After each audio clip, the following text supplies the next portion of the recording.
All right, then, with Steve, I put on a hat as an American politician.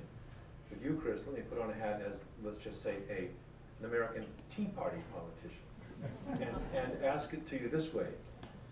You are president of the American Chamber of Commerce in Beijing. Who do you represent? The American people or American corporations making big profits in China? Yes, if you read Harold Meyerson in the Washington Post or Peter Navarro publishing someplace else in the last couple of weeks, we're deeply unpatriotic. Is that a possibility that American corporate interests will tilt toward Chinese interests if they're making money there? Our interest, we try to think about the national interests of the United States, and we are not intimidated by the Chinese. We have been engaged for the last, particularly the last year or so, in a very fierce and open debate with the Chinese government about the investment environment in China and some of the problems we see coming, which are much more serious than the currency issue.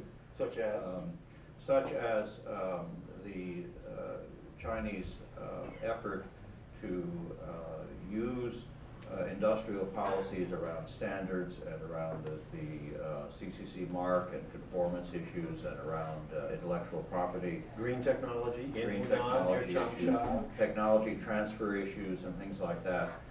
There is a very aggressive Chinese attempt on a broad range of fronts to help Chinese enterprises come up the value-added curve by acquiring intellectual property rights, develop scale in protected and closed domestic markets, and then become global competitors.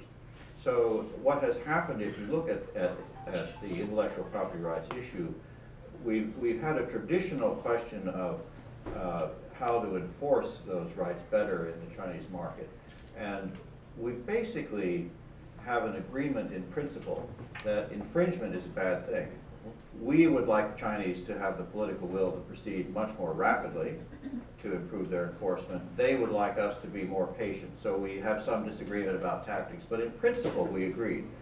With respect to these new issues involving intellectual property and state-owned enterprises and their ambitions in the world, we fundamentally disagree. So there is a real challenge coming that the United States must seriously address with respect to our competitiveness and our trade policy and how we are going to interact with a nation the likes of which we have never seen before. We have never seen a large global trade competitor, partner, client which had such a big state-owned sector and which was so driven by state-determined industrial policy. The Soviet Union was never that kind of state. China will be, and both in China and the United States there are going to be major economic and social changes in the next few years, and how that plays out is a very interesting question, and it doesn't have much to do with currency. Terry, and if I may just pick up on a point that Chris made, the parallels aren't exact, but I do think it's worth recalling that in the 70s and 80s, we had similar concerns about the Japanese and their protectionism. There was a lot of Japan bashing that went on. There was a book by the title of Japan is Number One, and it was this concern about a rising Japan that would overwhelm us, that would have unfair trade practices. A lot of that, I think, was overcome by significant Japanese foreign direct investment, FDI, in the United States, creating jobs in the United States. And I think there is an opportunity, this is not my field, this is Chris's field, but there is an opportunity for China to do more of that, and that is beginning to happen. Terry, put this in some historical context for us. You could look back across the century and more life of Yale-China and say that in some way U.S. China relations were always in a crisis of one kind, gunboats, or 1949, or the Cultural Revolution, or you could go China nuclearizing. You could go right on through, right up to the moment when Nixon flew to China. In what we've learned from that interplay over that century and more, does it leave you optimistic about the century ahead or worried? Mm-hmm. It's been a curiously emotional relationship, as you say, Tom. I And it's been difficult for Americans to get it right simply because China keeps changing and we keep changing as a culture, as a society. And China has on more than one occasion become an issue within our own domestic political politics. What concerns me, though, is that our relationship with China over the past 100 years has been built around an assumption of American superiority. And it's either been negative or positive, but there's always been this underlying belief that Americans have the upper hand, Americans will be the superior power. And that has been manifested in positive ways through altruism, and it's been manifested through racism in other negative ways. But the question now with China's rise is, how do we come to terms with a very different historic narrative, one that is based on more of a sense of equality in different sectors and a sense of both competitor and partner. China will be a frenemy, I think, for some time to come. Neither a friend nor an enemy. It's going to be both. We're going to have conflicting interests because we are both going to be great powers. But if we don't somehow begin to make the adjustment, and what's happening now, I think, is that we are tending to we as Americans are tending to overestimate Chinese power and its rise. And as a society, we are underestimating, or I should say exaggerating, the decline of American power. So those would be my concerns. So are the Chinese, by the way. Yes. They are overestimating the decline. They are, yes, they're overestimating their own rising power, and they're underestimating our competitiveness in the long term. Well, I wonder about that, Steve. I mean, when we took the NPR show to Shanghai, we talked to some pretty high-placed people there, and I was taken aback, having known China best from the 80s and 70s, by the very high level of confidence, arrogance, supreme expectation of supremacy. And maybe there's a good reason for that. Terry mentioned Japan is #1. That, well, of course, was written by Ezra Vogel, a Harvard professor. I know Ezra very well. And before we went out to Shanghai, we talked with him, and I got the sense from him that he kind of shares the Chinese view, that China is a more deliberately guided society, that it is more successful in putting its finest minds in power than the United States is, and that we're up against a brain trust that's very deliberate, and we're not in the game. I must talk to different people. Good. The Chinese I talk to are so focused on their own internal problems. You know, when we're talking to the leadership of China, when we're talking to the financial leadership, the labor leadership and others, they are so focused on their internal problems, they don't even think about being #1.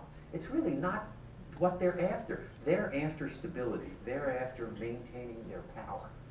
And when so all these decisions which people see as arrogant or expansionary are really intended to preserve social stability that allows them to continue this economic growth, which allows them to create the employment, which maintains social stability, which keeps them in power. And that's what it's all about. All of the discussions I have, when we talk about, and when we have these problems with them, whether it's in North Korea and the South China Sea, they're not about an expansionary China. They're about a China that feels like we are pushing into them.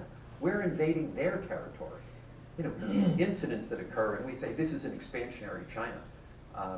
Probably with the incident, the impeccable incident a couple of years ago being probably the most important, where a U.S. intelligence ship is in China's exclusive economic zone, not within its territorial waters, and the Chinese surrounded with fishing boats. It looks like there's going to be a collision. They shoot fire hoses at each other. It was quite serious, and people could have died. And the U.S. says, well, they're taking a more aggressive position, and the Chinese say, well, if we were doing that in San Diego, how would you react? #1. #2, why have you tripled your intelligence activities on our border? If we tripled if you're doing more than you have more overflights and ships in the vicinity than you did against the Soviet Union. You see us as an enemy? They perceive that as a threat to them, and they're responding accordingly. virtually, you know, even the issues that Chris talks about, indigenous innovation, you know, which and Chris's work is extremely important. We should fight against that. It's absolutely The protection thereof. the protectionism. But it's a protectionism that stems from insecurity, not arrogance. It's a protectionism from somebody who doesn't believe they're going to be number one in any of our lifetimes. So I don't, you know, when I talk to the leadership, it's not the impression that I'm left with. That is not the view. I don't think I'm mainstream on this, but this is what I sense in my discussions. Terry, let's pull back from last week's or this week's legislation for a second. I mean, I think a lot of Yale-China young teachers over many, many decades now have come out of China knowing people well and thinking, you know, culturally, these two cultures seem shaped to get along. You know, with your long experience, do you feel that at a basic level in this period when the United States is going to confront a China packaged differently than it's ever been packaged to the world before, is there a cultural affinity that is strong enough to bear through the conflict that may emerge from that new meeting? I think absolutely there is, Tom, and I think it's reflected in the tradition of Yale-China, the longevity of Yale-China. In the film about the history, the word trust was used 2 or 3 times. And that is often what is missing, I think, in the official exchanges, the official dialogues, so that development of trust, that development of understanding, but even more so, Yale-China had its origins as a missionary society, and a lot of missionaries were very arrogant. You know, they went out. Speaking of arrogance, Yeah, on this side. they went out knowing what the truth was.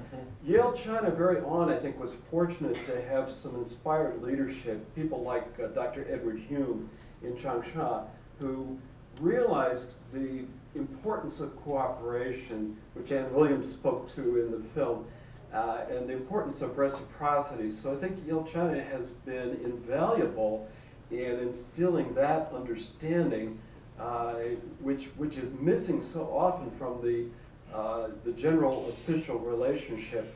But so much of this sense of affinity or understanding really comes from that early social gospel missionary movement.